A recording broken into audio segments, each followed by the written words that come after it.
මහින්දානන්ද අලුත්ගමගේ නලින් ප්‍රනාන්දුයි හිරේ ගියා.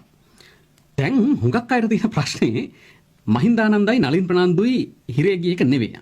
හිරේ යන එක ගියානේ. දැන් මේ අක්කු ඇපයක් අරන් එළියට එයිද?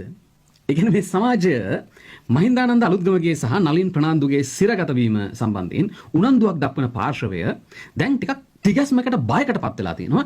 මුං ඇපයක් අරන් එළියට එයිද? එහෙම නැත්නම් මුන්ට එළියට එන්න විදිහක් තියෙනවද? අවුරුදු 20 25 අච්චුව කන්නේ නැතුව එළියට රූට ගන්න මොකක් හරි ක්‍රමවේදයක් ඇද්ද කියලා. ත්‍රිපුද්ගල මහාධිකරණයකින් දුන්න තීන්දුවකින් මේසා විශාල කාලයකට අච්චු වෙච්ච කෙනෙකුට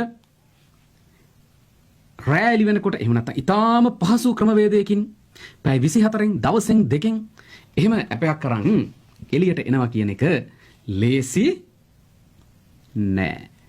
ඒක නිකන් 100කට එකකුත් නෙමෙයි 1000කට එකක් විතර තියෙන අවස්ථාවක් කියලා හිතන්න පුළුවන්. හැටි අන්තන් අම්මෝ ඇඟට ලේ ටිකක් ඉන්නවා. මේක